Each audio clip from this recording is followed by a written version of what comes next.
15 cot A is equal to 8, find sin A and sec A। देखो पिछले question की तरह ये है, यहाँ दिया हुआ है कि 15 into cot A is equal to 8। आप देखो cot A यहाँ ऐसे रखो, 15 को ट्रांसपोज करो, 15 इंटू है ना, यहाँ डिवाइड हो जाएगा, तो cot A आएगा 8/15, यानी cot A जो रेशो है cot A वो है 8:15। पहले देखेंगे cot A जो रेशो है वो किन दो साइड्स का रेशो है इस फिगर में। यहां पर आके देखो cot है tan का रेसिप्रोकल, tan होता है टू प्रेजेंट ब्यूटी, एंगल ये ले रहे हैं इसलिए परपेंडिकुलर ये है, और इसका एडजेसेंट साइड इस एंगल का ये AB ये बेस है।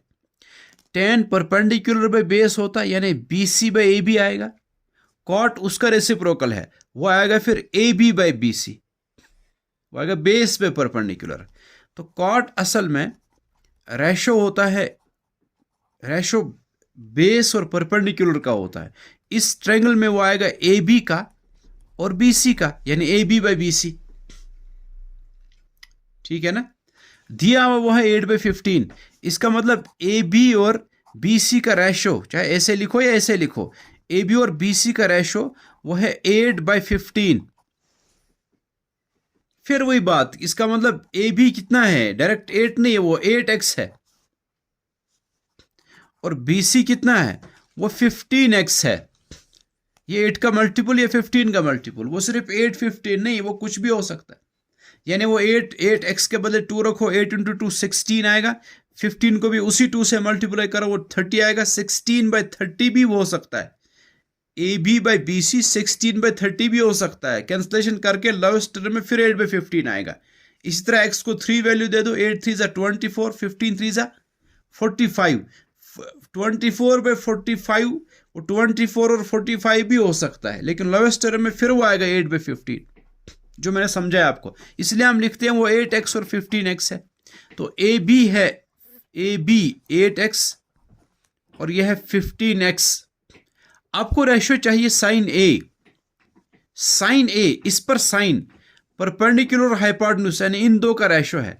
फिर वही बात कि जब रेशियोज कैलकुलेट करने हो, साइन कॉस टेन या सेक कोसेक, उसके लिए तीनों साइड्स मालूम होने चाहिए। दो मालूम है, तीसरा साइड पाइथागोरस थ्योरम से निकलता है, तो पाइथागोरस थ्योरम अप्लाई करो आप।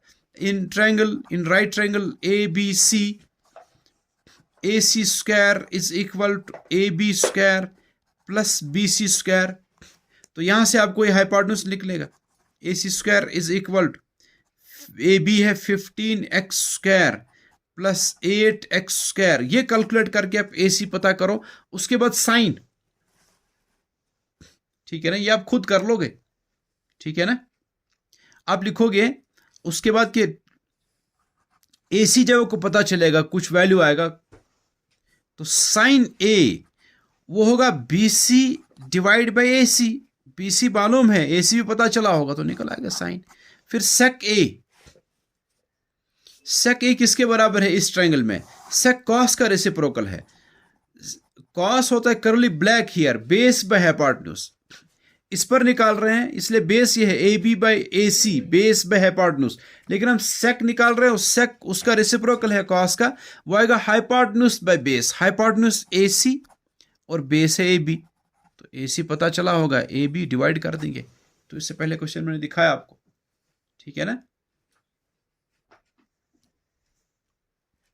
इस क्वेश्चन में आपको एंगल A और एंगल B दो एक्यूट एंगल्स है। देखो राइट ट्रायंगल में एक राइट एंगल होता है, बाकी एक्यूट एंगल्स होते हैं, दोनों 90 से कम होते हैं, वो दोनों एंगल A और एंगल B है।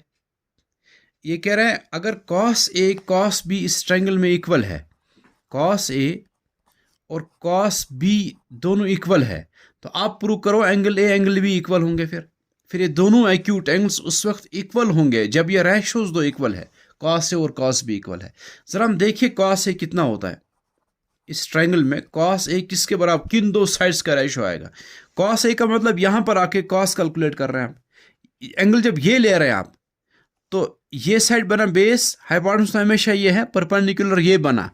cos होता है बेस और हाइपोटेन्यूज का रेशियो, करली black here, base by hypotenuse, base है ए बी, ए सी, इसलिए कि यहां निकाल रहे हैं ना ए पर, और हाइपोटेन्यूज है ए बी, तो कॉस ए आएगा A C by A B इस ट्रायंगल में। अब जरा कॉस बी देखो, cos B is equal to, B का मतलब यहां पर आके कैलकुलेट करें, जब इसको एक्यूट एंगल इस पर रेशियो कैलकुलेट करें ना, तो इसका एडजेसेंट साइड बी सी ये इस वक्त बेस होगा। कॉस तो फिर वही बेस बाय हाइपोटेन्यूज है, लेकिन बेस ये है बी सी।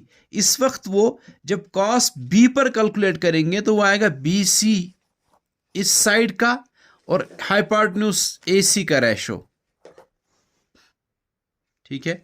लेकिन गिवन है कि कॉस ए और कॉस बी एक ही है, वो इक्वल है, हम लिखेंगे but it's given that cos A is equal to cos B, ये दोनों इक्वल है, तो इसका मतलब cos A C by A B के बराबर है।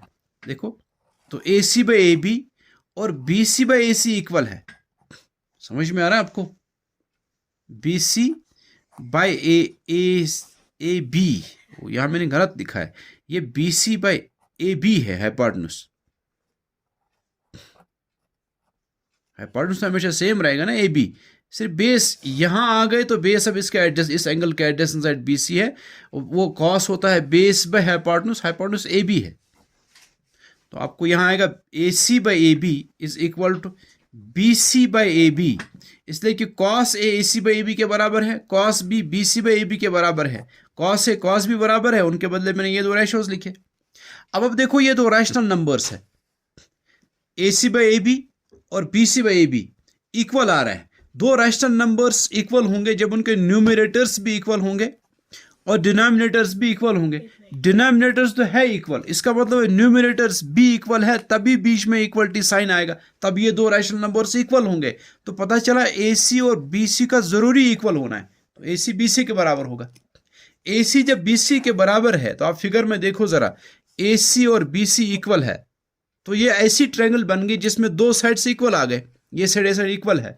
जब एक ट्रायंगल में दो साइड्स इक्वल होते हैं तो उनके अपोजिट एंगल्स भी इक्वल होते हैं ना, ये तो रूल है ना कि एक ट्रायंगल में, एक आइसोसेलेस ट्रायंगल में जिसमें दो साइड्स इक्वल हों, उनके अपोजिट एंगल्स भी इक्वल होते हैं। उसको क्या लिखते हैं? Angles opposite to the equal sides of a triangle are always equal. तो हम लिखेंगे therefore angle A is equal to angle B, क्योंकि ये अपोजिट साइड्स के इक्वल एंगल्स है और हमें वही प्रूव करना था, ठीक है।